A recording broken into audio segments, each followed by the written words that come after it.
بسم اللہ الرحمن الرحیم۔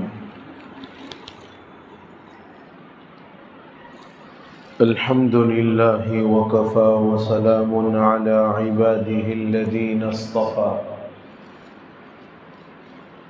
وعلی آلہ واصحابہ المجتبی اما بعد،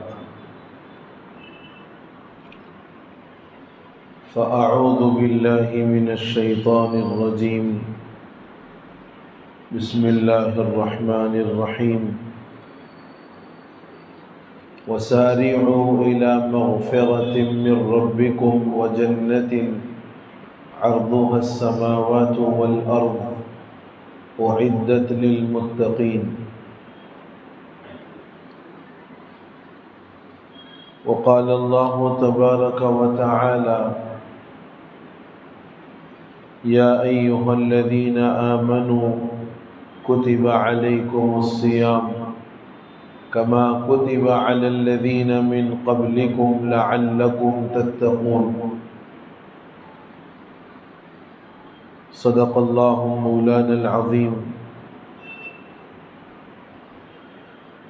قابل احترام عزیز بزرگوں، نوجوان بھائیوں،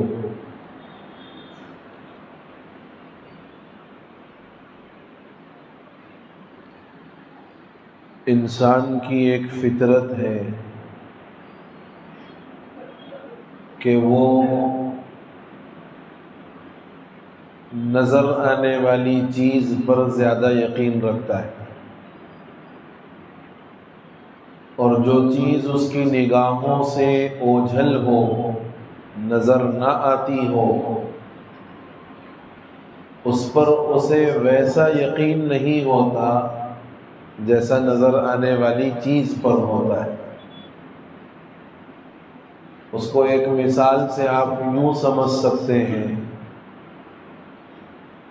کہ ایک آدمی باہر ملک میں رہتا تھا، اپنے وطن واپس آیا، اور باہر ملک سے آتے وقت میں جو وہاں کی کرنسی اس کے پاس تھی، وہی کرنسی اس کے جیب میں رہی، اور وہ اپنے ملک آ گیا۔ گھر آنے کے بعد صبح نیند سے بیدار کر کے بیگم نے کہا کہ جاؤ گھر میں سالن بننا ہے، اور سالن کے ذائقے کے لیے کوتمیر اور پودینے کا ہونا ضروری ہے، ہرا مسالہ لے کے آؤ۔ تو وہ آنے والا بیچارہ ذہن میں نہیں ہے کہ میرے پاس یہاں کی کرنسی نہیں ہے، وہ آنکھ ملتا ہوا گھر سے باہر نکلا اور منڈی کے قریب جا کر ایک بوڑھی عورت کے پاس دیکھا کہ وہ ہرا مسالہ وہ بیچ رہی ہے۔ اس نے جا کر کہا کہ یہ اتنا دے دو، یہ اتنا دے دو۔ اس کا کل بل ہوا 15 روپے۔ اب وہ جب 15 روپے نکالنے کے لیے اپنے جیب میں اس نے ہاتھ ڈالا تو کرنسی انڈین نہیں ہے، سعودی کرنسی ہے۔ 5 ریال، 10 ریال، 2 ریال، یہ اس کے جیب میں پڑے ہوئے ہیں۔ جو اس کا بل ہوا ہے 15 روپے، اس کے جیب میں پڑے 1 ریال کی جو قیمت ہے وہ اس 15 سے بھی زیادہ ہے نا؟ 60، 65، 70۔ تو اب اس نے اس بڑھیا سے کہا کہ دیکھو بڑی بھی، میں یہاں کے پیسے لانا بھول گیا، آپ ایک کام کرو کہ یہ جو ریال میں آپ کو دے رہا ہوں، میں 5 ریال دے دوں گا آپ کو، آپ یہ رکھ لو۔ اب بڑھیا کا فائدہ کس میں ہے؟ وہ 5 ریال لینے میں ہے یا وہ 15 روپے لینے میں ہے؟ 5 ریال لینے میں فائدہ ہے، اس لیے کہ جتنا اس نے اس کو بیچا ہے، اس کو دیا ہے، اس سے کئی گنا زیادہ اس کے پاس محفوظ ہو جاتا اگر وہ 5 ریال لیتی۔ لیکن بڑھیا کو اس 5 ریال کی قیمت کا اندازہ نہیں ہے، کہ وہ 5 ریال انڈین روپیز میں کتنے بنیں گے وہ اس کو اندازہ نہیں ہے۔ اب وہ ضد لے کر کے بیٹھ گئی کہ یہ دوسرے نوٹ آپ مجھے مت دو، آپ مجھے میرے 15 ہی دو،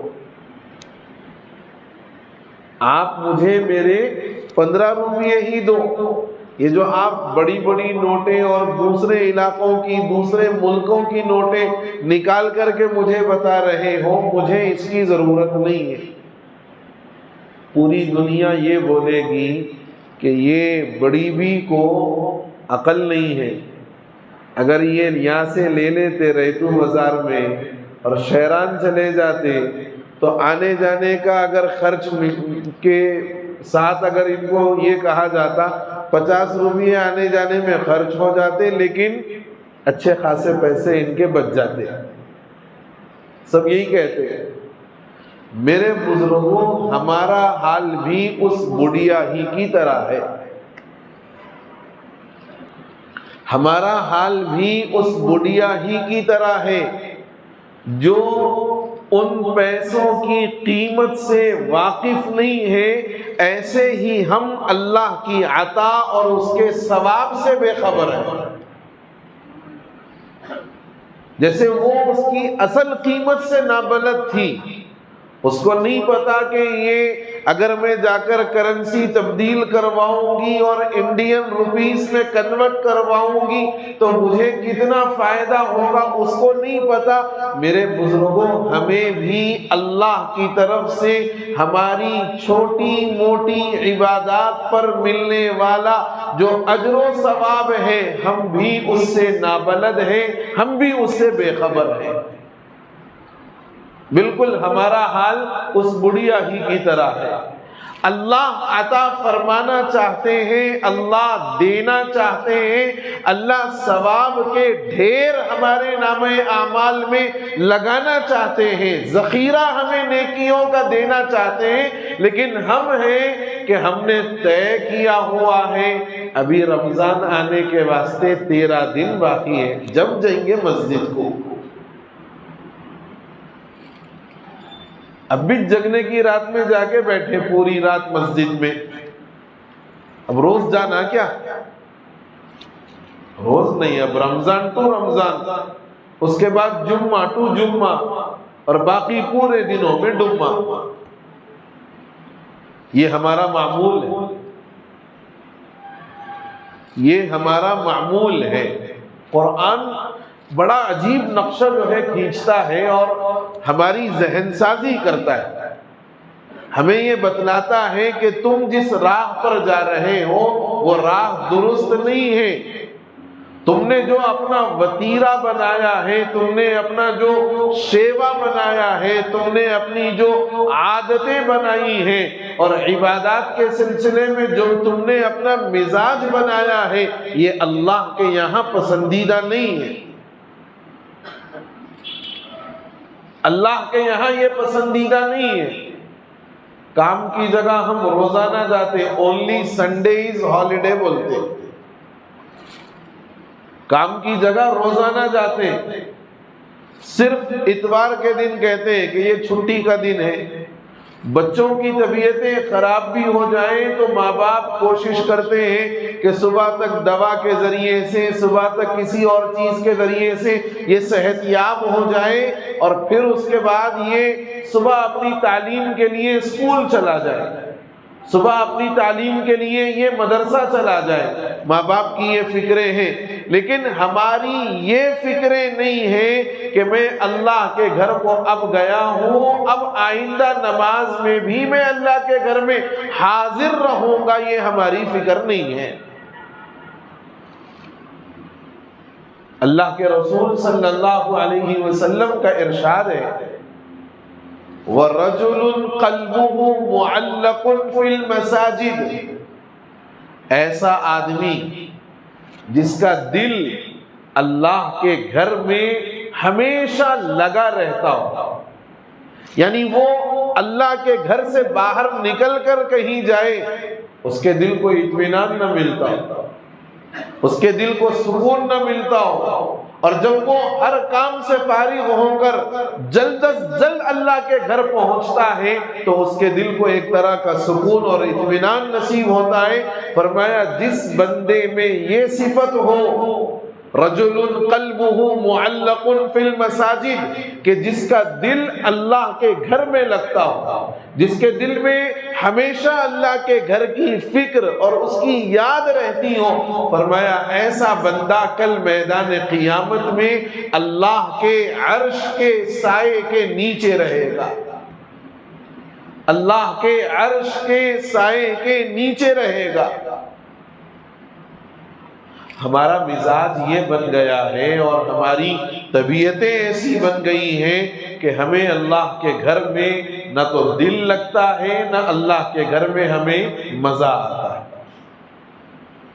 ہمارا دل نہیں لگتا اللہ کے گھروں میں، اور نہ ہمیں سکون اور اطمینان والی وہ کیفیت نصیب ہوتی ہے۔ یاد رکھنا، مسلمان کا دل اگر اللہ کے گھر میں نہ لگے اور یہاں رہ کر اسے اطمینان اور سکون میسر نہ ہو، وہ دنیا کی کسی جگہ بھی چلا جائے اس کے دل کو سکون اور اطمینان نصیب نہیں ہو سکتا۔ قرآن یہ کہہ رہا ہے ان اول بیت وضع للناس للذی ببکۃ مبارکا وہدی للعالمین، فرمایا سب سے پہلا گھر جو اللہ نے روئے زمین پر بنایا، کون سا گھر بنایا؟ بیت اللہ شریف، مسجد حرام، اور آگے اس کی وجہ بتائی، للذی ببکۃ مبارکا، یہ گھر وہ ہے جو برکتوں کا ذریعہ ہے، یہ گھر وہ ہے جو لوگوں کے لیے راحتوں کا ذریعہ ہے، یہ گھر وہ ہے جو لوگوں کے لیے سکون و اطمینان کا ذریعہ ہے، یہ گھر وہ ہے جہاں جاؤ گے تو اللہ کی برکتیں، رحمتیں، عنایتیں، توجہات آپ پر اتریں گی۔ اور آگے فرمایا وَهُدًى لِّلْعَالَمِينَ، اور یہ دنیا جہان والوں کے لیے ذریعہ ہدایت ہے، ذریعہ ہدایت ہے۔ اللہ نے سب سے پہلے روئے زمین پر جس چیز کو بنایا اور اس کے بنانے کا مقصد بتایا کہ یہ برکتوں کا ذریعہ ہے، خیر کا ذریعہ ہے، عافیت کا ذریعہ ہے، راحتوں کا ذریعہ ہے، دلوں کے اطمینان اور سکون کا ذریعہ ہے۔ اللہ تو فرمائے کہ مسجد سکون کی جگہ ہے، مسجد راحت کی جگہ ہے، مسجد رحمت کی جگہ ہے، مسجد برکت کی جگہ ہے، مسجد دلوں کے سکون اور اطمینان کی جگہ ہے۔ مگر میرے بزرگوں، افسوس، ہزار مرتبہ افسوس کہ ہمیں عدم سکون اور اطمینان اگر نہیں ہوتا تو مسجد آ کر نہیں ہوتا۔ اب دیکھو ہماری مساجد کا اس وقت کا ماحول کیا ہے۔ عصر کی نماز میں امام جو سلام پھیرا فوراً اٹھنے والوں کی تعداد، ایسا کون سا کروڑوں کا نقصان ہو جا رہا بھائی، 5 منٹ کی تعلیم میں بیٹھ گئے تو۔ عصر کے بعد عام طور پہ مساجد میں تعلیم ہوتی ہے، حدیث پڑھی جاتی ہے، 5 منٹ ہم اللہ کے گھر میں بیٹھنے کو تیار نہیں۔ اب یہی ماحول آپ رمضان میں بھی دیکھیں گے، اور اتنی بے چینی مسجد کے اندر بیٹھنے کے لیے، دلوں میں پتہ نہیں کیا کانٹے چبھتے، اللہ بہتر جانا۔ نمازی کا کوئی خیال نہیں، نماز پڑھنے والوں کا کوئی خیال نہیں، اٹھے کہ بس نکل کے چلے گئے بیل کی طرح۔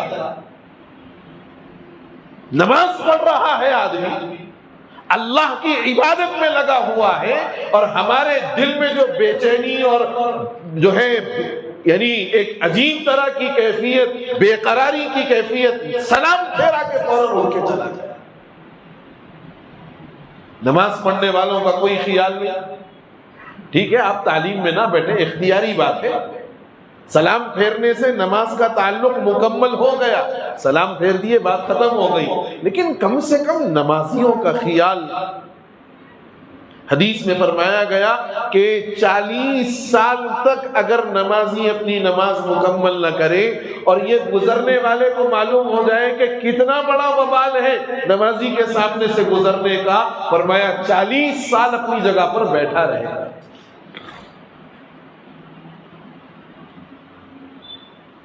اللہ بشارت دے رہے ہیں کہ جو بندہ اللہ کے گھروں میں رہنے کا عادی ہو جائے، اللہ کے گھر میں رہ کر سکون اور اطمینان والی کیفیت ملے، فرمایا ایسا آدمی میدان قیامت میں اللہ کے عرش کے سائے کے نیچے جگہ پائے۔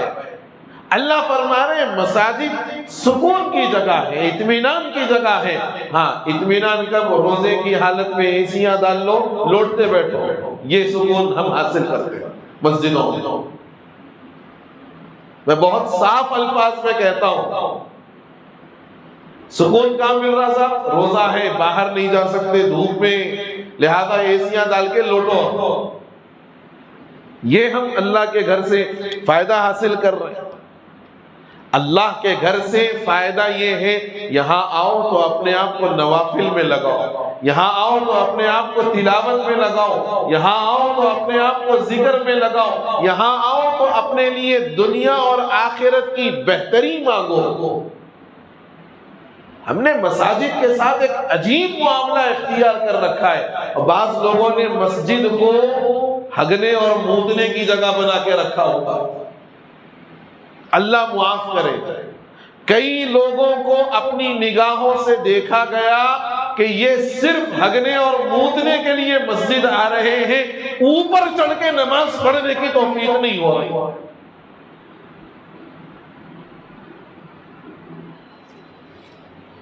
یہ کیا ہمارا رویہ ہے اللہ کے گھروں کے ساتھ؟ ہم یہ رویہ اللہ کے گھر کے ساتھ کریں اور یہ تمنا کریں ہمارے گھر میں خوب برکت، خوب رحمت۔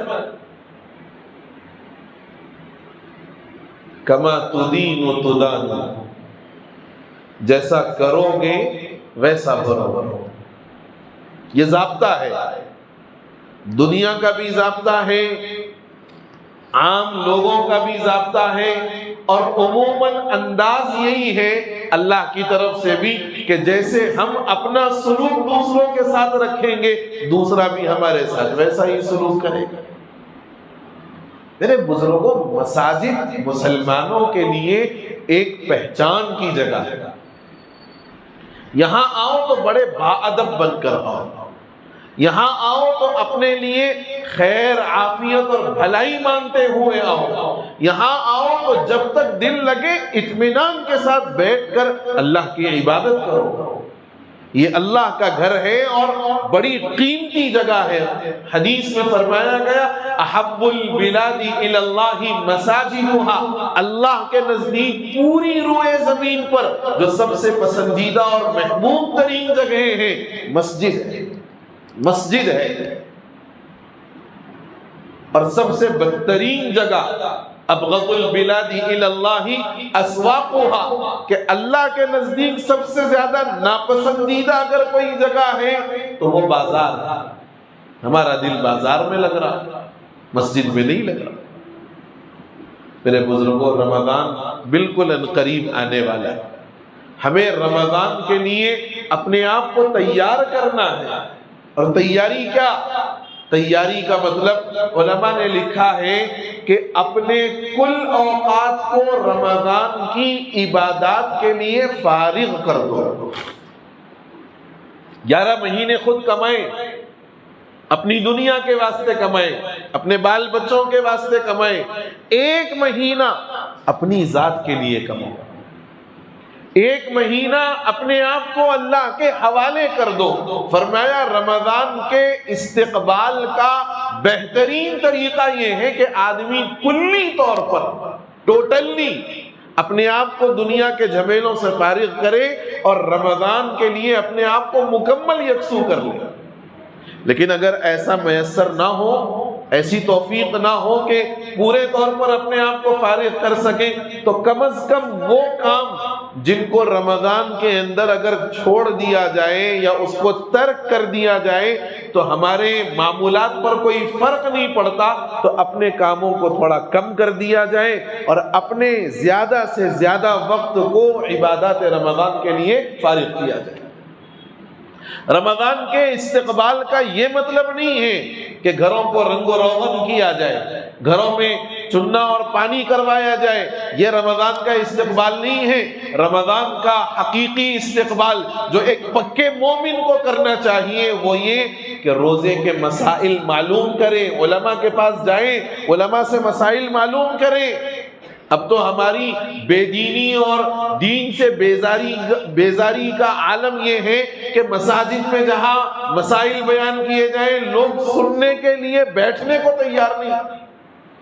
یہ ہماری دین بیزاری کا عالم، یہ ہماری دین سے غفلت کا عالم ہے، دین سے غفلت کا عالم۔ علماء نے لکھا ہے کہ مسلمان بدنیت نہیں ہوتا، مسلمان بے نیت ہوتا ہے، دونوں میں فرق ہے۔ بدنیت کا مطلب یہ ہے کہ دل کے اندر کھوٹ، نیت خراب ہے، اور مقولہ بڑا مشہور ہے ہمارے پاس کا محاورہ، نیت میں خطرہ تو جھولی میں پھترہ۔ تو مسلمان بدنیت نہیں ہوتا، بے نیت ہوتا ہے۔ بے نیت کا مطلب کیا ہے کہ عمل تو کر دیتا ہے لیکن نیت کوئی چیز کی نہیں کرتا۔ رمضان آ رہا، ابھی سے نیت کرو کہ میں مسائل معلوم کروں گا، میں روزے کے، تراویح کے، زکوٰۃ کے، صدقہ فطر کے، عام حالات میں پاکی کے، اور کاروباری افراد ہیں تو کاروبار کے، یہ مسائل علماء سے معلوم کریں۔ معلوم کرو آپ علماء سے مسائل، اور اگر کہیں ایسا نظم نہ ہو تو کسی عالم کو طے کر کے اس سے مسائل کے لیے اس کو بلواؤ اور اس سے مسائل جاننے کی کوشش کرو۔ ہم دنیا کی ہر ترقی کو جاننے کے لیے بے چین، آئی فون آ گیا تو یوز کیسا کرنا، اس کے ایپس کا استعمال کیسے کرنا، وہ ساری چیزیں جاننے کے لیے بے قرار، لیکن دین کیسا ہم عمل کریں، دین پر کیسے چلیں، یہ مسائل معلوم کرنے کی ہمارے پاس کوئی فکر نہیں۔ تو استقبال رمضان یہ ہے کہ اپنے اوقات کو کلی طور پر فارغ کرو، بالکلیہ طور پر، اور عبادات رمضان کے لیے یکسو ہو جاؤ۔ اہتمام کرو تلاوتوں کا، کم سے کم ایک قرآن بالکل ادنا درجے میں ہر مسلمان کو رمضان میں پڑھ کر ختم کرنا ہے۔ پڑھ کر، تراویح میں سننا ایک الگ مستقل سنت ہے، لیکن پڑھ کر ختم کرنا یہ قرآن کا بندہ مومن پر حق ہے۔ حق ہے یہ قرآن کا کہ وہ پڑھ کر قرآن پاک کو ختم کرے۔ ہم میں کتنے ایسے ہیں جن پر ان کے ماں باپ نے بچپن میں یہ محنت کی، کام کیا، ان کو مسجد بھیجا، مکتب بھیجا، وہ قرآن پڑھے بھی اپنے بچپن میں، اب بڑے ہونے کے بعد کام کاروبار میں لگ گئے تو ایسا مصروف ہو گئے کہ پھر قرآن کھول کر پڑھنے کی توفیق نہیں ہو۔ اب سوچو آپ کہ ہم کتنی بڑی محرومی حاصل کر رہے ہیں کہ گھر میں اللہ کا کلام رکھا ہوا ہے، اللہ کی کتاب رکھی ہوئی ہے، نکال کر پڑھنے کی ہمیں توفیق نہیں۔ میرے بزرگوں، ہم یہ جو کہتے ہیں نا کہ ہمارے حالات کو نہیں بدل رہے، اس لیے نہیں بدل رہے کہ ہم اپنے آپ کو نہیں بدل رہے۔ حالات اس لیے نہیں بدل رہے ہیں کہ ہم اپنے آپ کو نہیں بدل رہے۔ ہماری زندگی اگر اللہ کی مرضیات کے مطابق ہو جائے، ہم اپنے آپ کو یہ طے کر لیں کہ میرا پروردگار مجھ سے جو چاہتا ہے میں اس کو عملی طور پر انجام دوں۔ اسی لیے میں نے کہا کہ رمضان آ رہا ہے، رمضان کا استقبال، اور رمضان کا استقبال یہ ہے کہ اپنے آپ کو عبادات رمضان کے لیے فارغ کر دیں۔ ٹوٹلی اگر فارغ نہ کر سکیں تو وہ کام جو ہم رمضان میں اگر نہ بھی کریں تو ہمارا کام چل سکتا ہے۔ زیادہ سے زیادہ وقت عبادات رمضان کے لیے اپنے آپ کو فارغ کریں، ایک نظام العمل بنائیں کہ سحری سے لے کر تراویح کے ختم تک اور پھر اگلی سحری تک مجھے کیا انداز میں اپنے آپ کو رہنا ہے، سحری میں کتنے بجے اٹھنا ہے، تہجد کی کتنی رکعت انفراداً پڑھنا ہے، انڈیویجولی پڑھنا ہے، یہ معمول بنائیں۔ اور رمضان میں تراویح تہجد کے بعد سحری اور نماز کے درمیان کا جو وقت ہے یہ بڑا بہترین وقت ہوتا ہے، آپ اس میں قضائے عمری ادا کر سکتے ہیں، آپ اس میں قضائے عمری ادا کر سکتے ہیں۔ جو نمازیں ہماری چھوٹ گئیں، تعداد بھی معلوم نہ ہو، نیت یوں کریں کہ میری جتنی فجر چھوٹی ہے اس میں سے پہلی فجر کی میں قضا کر رہا ہوں، اس میں کی پہلی فجر کی میں قضا کر رہا ہوں۔ یہ وقت آپ قضائے عمری کے لیے، فجر کے معن بعد سورہ یاسین کی تلاوت اور قرآن کے ایک پاؤ پارے کی تلاوت، یہ معمول بنا کر چلو۔ جتنا آپ پڑھو گے اتنی دیر میں اشراق کا وقت ہو جائے گا، اشراق پڑھے سیدھا جا کے آپ آرام کرو تھوڑی دیر۔ ظہر سے قبل ایسا اٹھو کہ کم از کم روزانہ ایک مرتبہ صلاۃ التسبیح پڑھنے کا معمول بن جائے۔ زوال کا وقت ختم ہوا، زوال کا وقت ختم ہونے کے بعد آپ شروع کریں، یا زوال کا وقت آنے سے پہلے آپ صلاۃ التسبیح کا معمول بنائیں۔ ظہر میں آئیں تو پوری سنتیں اور پورے نوافل کا اہتمام، آدھا پارہ ظہر کے بعد، آدھا پارہ ظہر کے بعد، پون پارہ ہو گیا۔ عصر کی نماز کے لیے آئے اور آنے سے قبل گھر کی جو ضروریات ہیں وہ ضروریات گھر میں دے کر عصر میں جب آئیں تو فوراً عصر کے بعد پاؤ پارہ پڑھ لیں، کچھ دیر ذکر و اذکار کر لیں، افطار کا وقت۔ یہ معمول بنا کے آپ اگر چلیں گے، مغرب کے بعد اگر توفیق ہو جائے 6 رکعت اوابین کی ہوتی ہیں، 2 سنت 2 نفل کے بعد اگر 6 پڑھ سکیں فبیہا و نعمت، نہ پڑھ سکیں کم سے کم 2 رکعت 4 رکعت اوابین کی نیت سے پڑھ لیں۔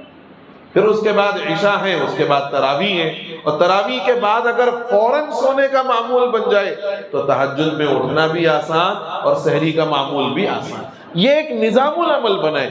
اس نظام العمل کے تحت اگر پورا رمضان گزرے گا، ادھر رمضان شروع ہوگا قرآن کی تلاوت شروع، ادھر رمضان ختم ہوگا آپ کے قرآن کی تلاوت مکمل، پورا قرآن آپ کا مکمل۔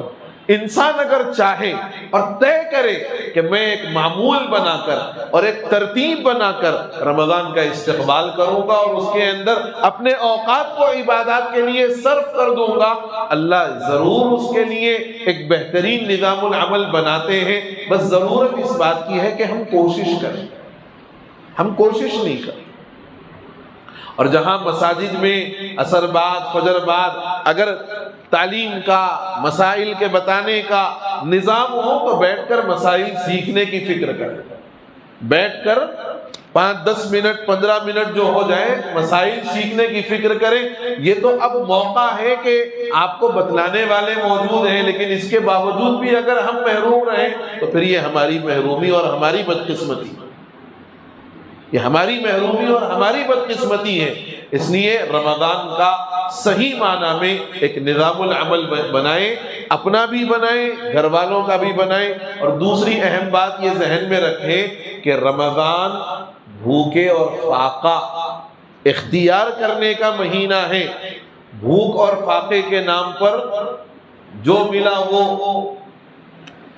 اس کا نام رمضان نہیں۔ سال بھر تو ہم کھا ہی رہے ہیں، اور اللہ ایسی ایسی نعمتیں کھلاتا ہے کہ جس کا ہمارے اعمال کے اعتبار سے اس کا کوئی تعلق نہیں۔ بڑے حلیم ہیں اللہ، حلم والے، برداشت والے۔ لاکھ گناہوں کے باوجود، لاکھ نافرمانیوں کے باوجود ایسی ایسی نعمتیں اللہ کھلاتا ہے کہ جس کا بندہ تصور نہیں کر سکتا، اور اپنے اعمال کے اعتبار سے اگر دیکھیں تو کوئی کنیکشن ہی نہیں ہے ہمارے اعمال میں اور اللہ کی عطا میں۔ اتنا بڑا کریم ہے اللہ، اتنا بڑا حلیم ہے اللہ۔ تو ہم سال کے 11 مہینے کھاتے پیتے گزار دیے، رمضان آیا تو کم سے کم اپنے کھانے پینے کے کچھ ایسے ضابطے طے کریں کہ ہم کھائیں ضرور، لیکن فاقہ کیا ہوتا ہے، بھوک کیا ہوتی ہے، اور اس کے اندر بھوک برداشت کرنے کا کیا مزہ ہوتا ہے اللہ کے لیے، اس کا بھی احساس ہمیں ہوتا رہے۔ حضور نے فرمایا کہ روزہ اس کا نام نہیں ہے کہ صبح بغیر جو ہے کھائے کے تھا تو شام میں بالکل پیٹ بھر کے کھا لیا۔ روزے کا مقصد یہ ہے کہ عام آدمی کو بھوکوں کی بھوک کا احساس ہو، تو اس کے لیے اپنے آپ کو تیار کریں۔ اللہ تعالی ہمیں اور پوری امت مسلمہ کو صحیح معنی میں رمضان کے استقبال کی توفیق نصیب فرمائے۔ رمضان آ رہا ہے، اللہ رب العزت ہمیں اللہ کو پسند آ جائے ایسا رمضان ہم سبوں کو گزارنے کی توفیق نصیب فرمائے، اور اللہ ایسی توفیق دے کہ ہم جو بھی رمضان کے اندر اپنے آپ کو عبادات میں لگائیں، اللہ کی جو ہے مرضیات پر چلائیں، اللہ ہمارے ان عبادات پر اور ہمارے ان اعمال پر اپنی رضا سے اور اپنی مغفرت سے ہم سبوں کو نواز دیں۔ آمین یا رب العالمین۔ وآخر دعوانا ان الحمد للہ رب العالمین۔